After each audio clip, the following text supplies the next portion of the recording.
안녕하세요. 저는 40대 초반 여자입니다. 저는 참 다양하고도 변화무쌍한 인생에서 당차게 살아온 사람이에요. 젊었을 적에는 승무원으로 일을 했었고 남편을 만나 결혼하는 몸이 힘들다고 승무원 일을 그만두게 된 이후로는 일반 직장에서 사무직으로 일을 하면서 오랫동안 남편과는 맞벌이로 지냈습니다. 그마저도 답답함에 5년 정도 일을 하고 그만둔 뒤에 현재는 친정에서 운영하는 브랜드 스포츠 매장에서 매니저로 일을 하며 보다 발로 뛰며 돈을 벌고 있죠. 남편과는 비행을 하면서 손님으로 만나게 된 건 아니었고 공항에 친구 배웅하겠다고 찾아왔던 남편이 동료들과 함께 비행 준비를 위해 버스에서 내리고 있던 저한테 반해서 달려들었다가 짓궂은 동료들이 장난을 친다고 진짜로 저의 번호를 남편에게 전달해준 바람에 전 정말 얼떨결에 저한테 들이대는 남자에게 제 번호와 직장을 모두 노출해버리고 말았죠. 연락처를 받아 신난 남편과는 달리 전 약간의 의심도 있고 이 사람이 도대체 뭐하는 사람이길래 남들 일하는 시각에 공항에 와서 승무원 번호나 따가나 싶어서 오히려 한심한 백수 정도로 생각을 했습니다.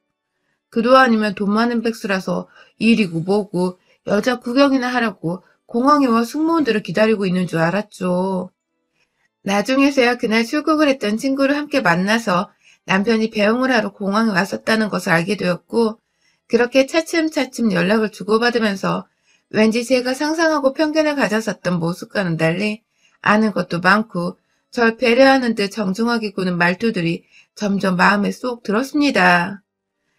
겪어봐야 아는 게 사람이라지만 저한테만큼은 이성을 볼 때 첫인상이 더 중요할 거라 생각했었는데 볼수록 매력 넘치는 남편의 모습에 결국 그 마음을 받아주고 교제하게 되었죠. 결혼은 교제 초부터 남편이 빨리 하길 원했어요. 제가 비행 일정이 불규칙하여 자주 만나는 게 힘들기도 했었고 또 몸이 자주 아프니까 저에 대한 걱정도 늘 하던 사람이었으니까요. 늘 이 사람이 언젠가 나한테 프로포즈를 할 것 같다는 생각이 있었는데 정말로 교제 1년쯤 되던 때 제게 결혼할 줄 고백을 했고 그렇게 저는 남편과 결혼을 하게 되면서 이제는 정말 또 다른 인생을 살아볼 때다 하면서 승무원 일도 그만뒀어요. 운이 좋게도 오랜 승무원 경력이 인정되어 재취업을 하는데도 나름 수월했었고요. 하지만 직장도 있고 결혼해서 직장인으로 번듯하게 돈 벌고 있는 남편도 있고 만약 결혼을 하게 된다면 열심히 일도 하면서 남편과 알콩달콩 잘 살고 싶다고 막연히 상상했던 저의 꿈이 다 이루어진 것 같은데 해를 거듭할수록 이 꿈은 와장창 무너졌어요. 아이가 들어서질 않는 겁니다. 빨리 가지겠다는 생각을 해본 적은 없었지만 은연중에 아이를 원하고 또 바라는 남편 때문에 결혼하고 2년 차부터는 아이를 가질 준비를 해야겠다고 생각을 했었는데요. 아무리 시도 때도 없이 잠자리를 가지고 머리를 굴려봐도 아이가 생기지 않더라고요. 점차 남편도 제가 아이를 가지려고 이리 발악하는 게 눈에 보였는지 먼저 나서서 괜찮아. 나중에 가져도 돼. 하며 저를 달래곤 했으나 왜인지 남편 눈에도 실망이 가득한 듯하고 되는 게 하나도 없다는 생각에 더욱 우울했어요. 그러다 결국 일하는 것에 집중을 못해 그만둬버린 후 조금 휴식기를 가지다가 친정 부모님의 도움으로 부모님 사업장에서 더 빡세게 잡생각을 하지 않아도 되는 일을 하며 마음을 비우기 시작했고요. 남편은 다행히도 결혼 초나 최근까지도 변함이 없습니다. 아이가 없어서 집을 겉돌고 다른 여자한테서 아이를 가지려 한다는 정말 끔찍한 소리들을 친구한테서 가끔 전해들으며 늘 마음을 졸였는데 천만 다행히도 남편은 저만큼이나 아이를 가지는 것에 마음을 비운 건지 아니면 아예 무뎌져 버린 건지 저와 둘만의 결혼 생활을 잘 즐겨줬어요. 둘 다 취미생활이 골프인지라 주말이면 함께 라운딩을 가거나 일 끝나고 집에 오면 각자 먹고 싶은 거 잔뜩 해서는 술 한잔 나누는 시간도 자주 가졌고 함께하는 시간이 많다 보니 대화도 늘 끊이지 않았으며 그 덕에 부부 사이가 좋을 수밖에 없었죠. 친하게 지내니까 가끔 야한 농담도 건네보면서 여전히 연애하듯이 관계도 가졌고 아이에 대한 부담이 점차 사라지니 그냥 우리 둘만의 시간을 더 재밌게 즐겨봤던 것 같습니다. 아이만 없었을 뿐 분명 우리 이상적인 결혼 생활을 하고 있었어요. 그런데 1년 사이에 남편에게서 부쩍 달라진 것이 있었습니다. 바로 관계를 여전히 저와 가짐에도 굉장히 의무인 듯 기계적으로 잠자리를 가진다는 것이었습니다. 제가 조금이라도 딴 생각을 하는 남편을 눈치채고 이상하다 눈초리를 보내려 하면 아주 기다렸다는 듯이 "우리 오랜만에 잘까?" 하면서 혼자서 목욕물도 받아놓고 안방에 시키지도 않은 촉까지 켜놓고는 그 잘하던 스킨십 한번 해주질 않고 곧장 제 몸에 자기 걸 넣더라고요. 마치 빨리 끝내서 이 일을 마무리 지으려 하는 사람 같았어요. 이런 식으로 관계를 가지는 게 싫고 나는 좀 더 남편과 만지고 로맨틱하고 끈끈한 관계를 맺고 싶었는데 생각보다 차가워지고 냉정해져 가던 남편에게 뭘 더 해달라 조르기도 자존심 상해서 그래도 여전히 관계를 맺고 사는 게 어디냐며 어영부영 넘어가곤 했어요. 관계 맺는 거 말고는 다 예전처럼 괜찮았습니다. 가끔 힘들었다면서 골프 치러 가는 것도 미루고 몸 생각을 해야 할 때라며 운동하러 나가겠다고 저와의 술 마시고 수다 떠는 시간을 피하기는 했으나 그것 말고는 여전히 가정적이고 다정한 그런 남편이었어요. 늘 저와 함께 장을 보러 가면서 같이 만들어 먹을 것도 고르고 또 같이 마실 술도 고르며 소꿉놀이하는 기분도 만끽하게 해줬죠. 사실 저는 장 보러 가는 걸 좋아합니다. 그냥 가서 필요한 거 없어도 한 바퀴 둘러보면서 원하는 거, 새로운 거 구경하면서 시간을 보내다 오면 기분이 좋더라고요. 그래서 적어도 일주일에 한 번 정도는 장을 보러 가는 편이고, 때문에 한 번 갔을 때 와장창 무리해서 많이 사오지는 않아요. 늘 신선하게 알맞게 먹을 수 있을 정도로만 장을 봐오곤 했죠. 남편이 늘 함께 마트에 갔었기 때문에 제 손이 무겁고 불편한 일도 없었습니다. 어찌나 마트만 가면 사람이 상남자가 되는지 그간 운동 열심히 한 걸 늘 마트에서 제게 자랑이라도 하려는 듯 별것 없는 물건들도 팔에 근육을 팍 주고서 들쳐올리곤 했죠. 전 그게 너무 귀엽고 멋지고 막 그랬고요. 그쯤 새로 일을 하시게 되었는지 처음 보았던 계산대에서 계산해 주시던 점원분께서도 늘 남편분이 멋져서 집에 들어가기 기분 좋겠다면서 제 기분 맞춰주곤 했죠. 그때마다 속으로 이 아줌마 장사 잘하시네 하며 진짜로 그냥 남편이 내 남편인 게 좋았어요. 딱 그 정도였어요. 남이 내 가족 칭찬해주면 기분 좋고 자랑스럽고 나는 나대로 기분이 좋고 남한테도 좋은 마음이 생기는 보통의 사람과도 같은 마음이요. 워낙 자주 찾아가는 마트니까 단골이 많았음에도 불구하고 마트 점원분은 저희 부부를 살뜰히 챙겨주셨어요. 나이가 저와 비슷하거나 한두 살 어려 보이는데 늘 "오늘도 같이 오셨네요." 하면서 입구에서부터 환하게 인사를 해주고 뭐 신선한 야채, 과일이라도 들어왔으면 추천을 해주시면서 장사도 잘하셨고요. 얼굴을 알고 지내던 여기 마트 사장님과 닮은 것도 같은데 사장님으로부터 교육을 철저히 받으신 건지 늘 급 존대를 하시면서 말을 높이시고 무슨 백화점에 가야지 들을 수 있는 사모님이란 소리를 동네 마트에서 들으니까 조금 낯간지러운 적도 있었지만 괜시리 그렇게 교육받고 일하시는 분께 제가 편히 부르라고 했다가 책 잡힐까봐 저도 마찬가지로 급 존대를 하면서 서로 예의를 갖춰 대했어요.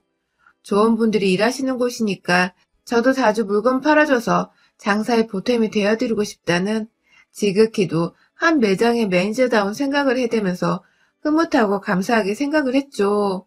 그렇게 지내다가 그 직원분이 일을 시작한 지 한 3개월 정도 되었을라나 마트에 가는 게 조금씩 불편해졌어요. 바로 계산대 점원분의 바뀐 태도 때문이었습니다. 그 사이 일이 지쳐버리신 건지 아니면 사장이랑 무슨 트러블이라도 있었던 건지 예전처럼 제가 남편과 매장에 들어가도 눈이 딱 마주쳤음에도 불구하고 가벼운 미소를 지어 보인 채 형식적으로 "안녕하세요" 하며 인사를 건네기 시작하는데 왠지 제가 남편의 직장 동료와 인사를 나누는 듯이 불편하고 뭔가 어려운 것이 예전과는 기분이 확실히 달라졌죠. 이전처럼 먼저 신선 제품을 추천해주지도 않으시고 그냥 제자리에서 핸드폰을 하시다가 저희가 계산을 하러 가면 이전처럼 대화 한 번 없이 정말로 제품 계산만 하시고는 "봉지 필요하세요?" 딱 이 한마디만 하고 말았습니다. 남편에게 저 언니 뭔가 달라진 것 같아. 우리가 실수한 게 있나? 하면서 말도 꺼내봤는데 남편조차도 그러게 좀 차가워졌네 라고 말하곤 했었죠. 그러다 또 3개월 정도가 지나가는 동안은 상태가 더 심해졌어요. 워낙 남편과 얘기를 하면서 장을 보는 터라 한 코너 한 코너씩 다 돌면서 이번 주에 먹고 싶은 것들을 사고 있는데 뒤에서 직원이 급기야 저희를 찾아와서는 그렇게 수다 떨고 따지고 들다가 언제 장을 다 보세요? 하면서 빨리 사고 나가라는 듯 말을 하는데 정말 황당하고 처음으로 화도 났었습니다. 잘 못 지내는 건 뭐 일이 힘드셔서 더 이상 친절하지 못하신 걸 수도 있다고 생각을 하며 이해하고 넘어가려 했는데 물건 고르고 있는 손님한테 찾아와서 빨리 장 보라는 식으로 말을 하는 건 분명 잘못된 것이라고 생각했어요. 저도 매장에서 일을 하며 옷 고르는 손님 상대하는 직업이었다 보니 이건 그냥 넘어갈 수가 없는 문제라 생각했습니다. 그런데 또 너무 웃긴 건요. 이 직원이 저희 부부한테만 그런 식으로 쌀쌀하게 군다는 것이었어요. 지나가는 다른 손님한테는 어머, 아이가 저번 주보다 더 큰 것 같아요. 하는 단골 손님용 멘트부터 이번 주는 감자보다 고구마가 더 맛있을 거예요. 하며 제품 추천을 해준다거나 사장님 편하게 둘러보세요. 하는 여유 있는 자세까지 이제 보니 쌀쌀맞게 굴고 미운 털 박힌 건 딱 저희 부부뿐이더군요. 제가 아무리 불평을 해도 남편은 일이 힘들겠지 라고 조문을 이해부터 하려 하거나 오버하지 마 하면서 절 제지하려고만 하고 오히려 그런 남편 모습에 더 서운함을 크게 느꼈던 것 같습니다. 안 그래도 의무적이게 구는 잠자리 스킬에 뭔가 남편이 여자가 생긴 건 아닐까 싶기도 하고 괜시리 의심과 오해의 꼬리를 물 것만 같은 상황을 어떻게든 만들지 않으려고 노력하는 중이었는데 남편이 제 편을 안 들어주니 섭섭한 마음이 커져서는 슬슬 열이 받았죠. 그쯤부터 진짜로 바람이라도 피우고 있으면 내 손에 다 죽었던 생각을 곱씹었던 것 같아요. 그러다가 결국 제대로 뒤통수를 얻어맞아 버리고야 말았습니다. 제가 마지막으로 장을 보러 갔던 지난 10월 점원은 급기야 인사를 하지도 않은 채 저와 눈이 딱 마주쳐서는 흘기며 피하더라고요. 그쯤 되니 싸우자는 건가 싶어서 저도 입구에 딱 서서 지금 나랑 눈 마주치지 않았어요? 하면서 되물었고 점원은 늘 당하기만 하다가 제가 되물어보며 화를 내려고 하니 당황했는지 아, 네, 안녕하세요. 하며 억지로 인사를 하더군요. 나 이거 사장한테 말해서 점원에 대해 컴플레인이라도 걸어야 하나 하며 태어나 처음으로 진상짓 제대로 해주겠다 벼르고 있었는데 동네 친구를 마트에서 마주친 바람에 생각을 접었어요. 아니나 다를까 마트 직원은 제 친구에게 세상 상냥하고 저한테는 제가 또 뭐라 할까봐 마지못해 억지 웃음을 지으며 물건을 봉투에 담아주는데 마트에서 나서는 순간까지 저는 조문이 제 뒤통수를 노려보고 있는 것을 눈치챘으나 모른 척 할 수밖에 없었어요. 꼬투리를 잡자니 멀쩡히 장보러 와서 같은 동네 주민들이 여러 보이는데 소란을 피워 소문이라도 이상하게 날까 겁이 났거든요. 그래서 더러워 피하겠다며 한동안 그곳으로 장을 보러 안 가고 괜시리 차까지 끌고서 다른 동네 이마트까지 가서 한 달치 정도의 장을 한꺼번에 보곤 했어요. 그러다가 지난 12월 소금이 뚝 떨어졌는데 이거 하나 사겠다고 옆 동네 마트까지 차를 끌고 갈 수도 없고 남편은 요 근래 계속해서 일이 바쁜지 집에 9시가 되어서는 들어오길래 저 혼자서라도 밥을 차려 먹고 있었는데 소금도 없이 먹자니 맛없는 밥 먹는 제 자신이 너무 초라해 보이기도 하고 그렇다고 편의점에서 비싸게 주고 조그만 거 사올 수도 없고 점은 보기 싫어서 가지 않았던 마트를 그쯤 되니 내가 왜 손님인데 피해야 하나 싶어서 정말 오랜만에 찾아갔죠. 그런데 역시나 제 얼굴을 알아본 직원 언니, 아니 그녀는 어머 진짜로 오랜만이다 하면서 이젠 귀엽고 말을 놓더라고요. 세상 환하게 기분 나쁜 표정으로 웃기만 하다가 다른 손님을 보면 자연스럽게 그 미소를 기분 좋은 표정으로 바꿔오는 점원은 세상 고단수였습니다. 기분을 또 잡쳤다면서 울며 겨자먹기로 비닐에 든 소금팩 하나 딱 사고는 마트를 빨리 나서려 하는데 직원이 마지막으로 말을 했어요. 남편분은 같이 안 오세요? 보고 싶네. 라고 말이죠. 왜 내 남편을 당신이 보고 싶어 하냐고 순간 입에서 뭐라 말이 튀어나오려는 걸 너무 기가 차니까 그냥 참나 한숨을 쉬며 찌찌거리고 마트를 나왔어요. 속에서는 뒤늦게 할 말도 제대로 못하고 지나쳤다며 열불이 뻗치는데 이미 마트로 나왔고 도로 들어가는 것은 대놓고 싸우자는 뜻이고 참, 제 자신이 등신 같고 모질이 같더라고요. 열이 식지 않아서 집으로 돌아가다 말고 마트가 보이는 쪽에 위치한 벤치에 앉아 열을 식혔어요. 아파트 단지 바로 밖이라 그런지 마트로 손님들이 꾸준히 들어가더라고요. 왜 저런 마트가 장사는 잘 되고 지랄인가 싶어서 열이 식으려다가도 올라가고 아휴 정말 짜증이나 짜증은 다 나고 있는데 그때 제 눈을 의심했어요. 요즘 바쁘다고 집에 늦게 오던 남편이 아직 시간이 7시 조금 넘어가던 때인데 집이 아니라 마트로 곧장 자기 서류 가방까지 든 채로 자연스레 들어가더니 딸랑 껌이라도 하나 산 건지 조그만 걸 계산하고는 바로 나오는데 그 상태로 집에 오는 게 아니라 그냥 그 앞에 서 있더라고요. 저 사람이 왜 마트 앞에 저러고 있는 건가 싶어 자리에서 일어나 남편한테 가려는데 그만 제 손에 있던 소금 봉지를 너무 꽉 쥐어잡은 바람에 구멍을 내고야 말았네요. 아니 글쎄 마트 입구에서 좀 구석진 곳에 서서 누군가를 기다린 듯 했던 남편이 활짝 웃으면서 맞이한 건 바로 그 싸가지 없던 마트 점원이었던 것입니다. 마트 앞과 아파트 길목으로만 가로등과 상점 조명이 집중되어 있어서 그 주변으로는 살짝 어두웠는데요. 그걸 노리고선 두 사람이 어두운 골목길을 따라 자연스레 팔짱을 끼고 걸어가더라고요. 순간 본능적으로 두 사람이 뒤를 쫓았습니다. 가는 내내 지난 수개월 동안 제가 마트에서 점원한테 당했던 모욕들과 수치스러운 말들이 다 이해가 가기 시작했습니다. 왜 그리 나한테 갑자기 쌀벌하게 굴고 남의 남편을 왜 지가 찾아대든지 이해할 수 없었는데 하나둘 이해가 가기 시작했죠. 언제부터 두 년놈들이 바람을 피워왔는지는 알 수 없었지만 대충 직원의 태도가 변했던 때와 남편이 의무적으로 저와 관계를 가지기 시작했던 때를 유추해보니 얼핏 시기를 알 것도 같았습니다. 지나고 보니 너무 대놓고 티가 났던지라 더 빡이 쳤어요. 이것들이 얼마나 날 만만하게 봤으면 그 지랄을 떨어가면서 뒤에선 스릴을 즐겼을까 싶어 당장이라도 몽둥이를 들고 가 쳐 죽여버리고 싶었습니다.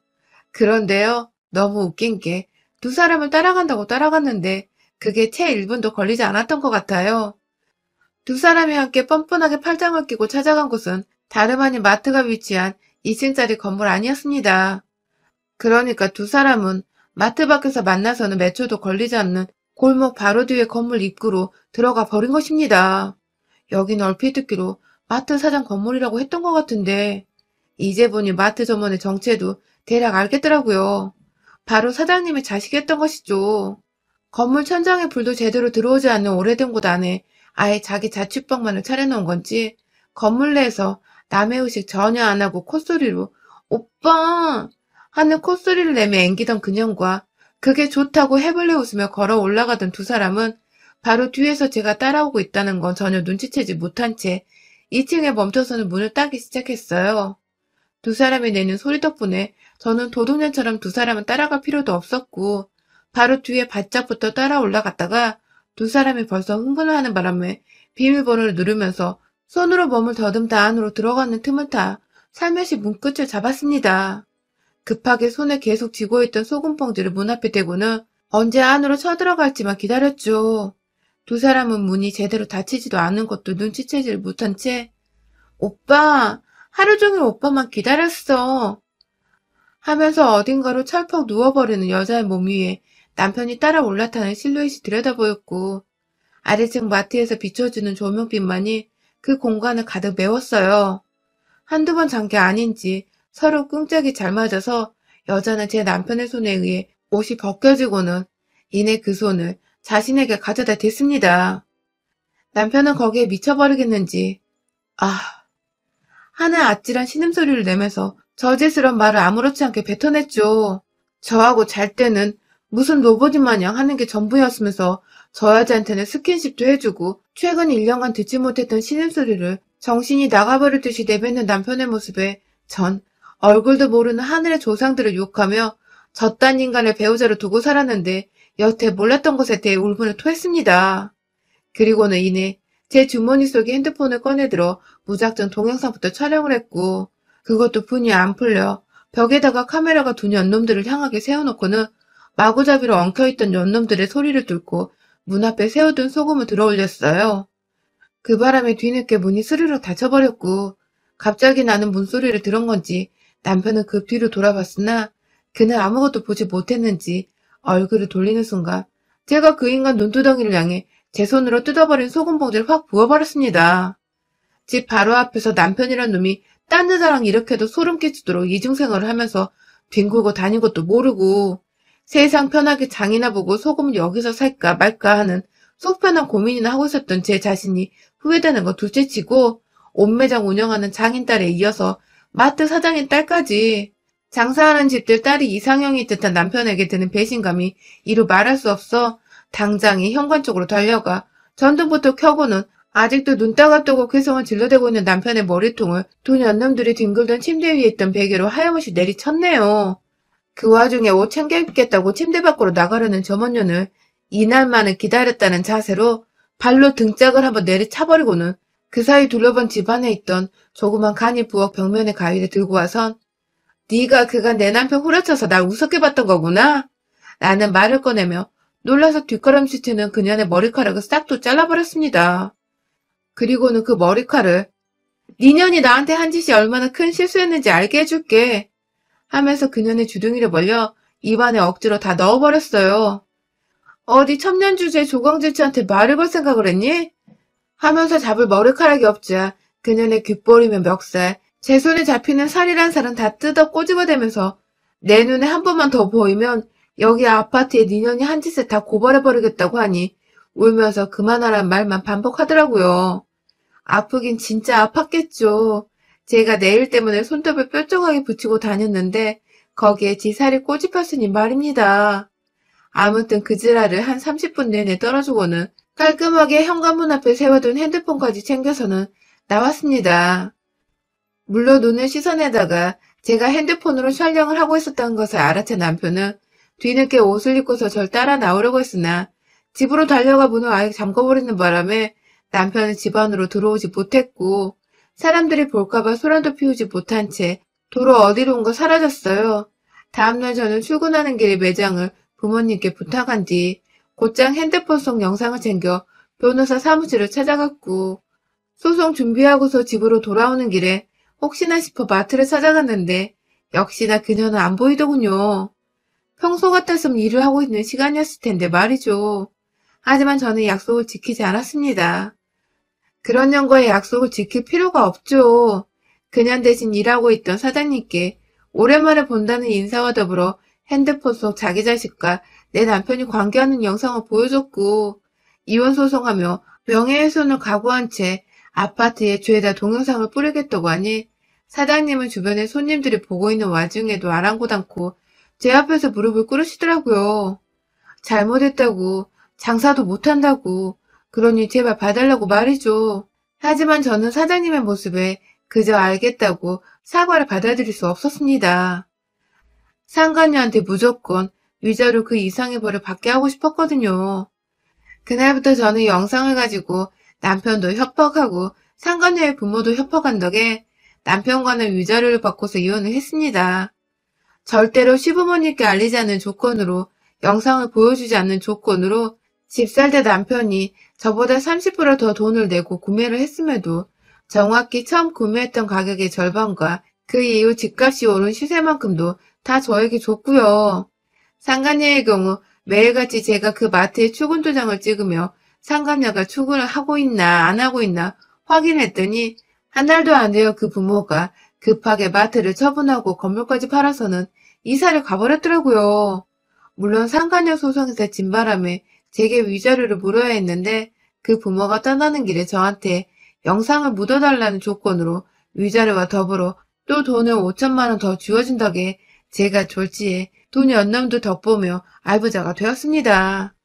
이렇게 보니 솔직히 이제는 남편이나 그년이나 둘이서 계속 만나서 연애를 하던 말던 아무 신경이 안 쓰이더라고요. 오히려 완전히 싱글로 돌아와서는 혼자 살 만한 크기의 작은 오피스텔도 구했고, 부모님 매장에서 일하며 직업도 있고, 돈도 있고, 집도 있고, 차도 있고, 이제 새로운 저를 화끈하게 만들어줄 남자만 만나면 되겠다고 생각을 하니, 앞날이 벌써부터 기대만 만땅입니다. 너무 홀가분하고, 솔직히 복수도 제 손으로 제대로 했기에 너무 짜릿하네요. 여러분의 생각은 댓글로 남겨주세요. 오늘도 시청해주셔서 정말 감사합니다.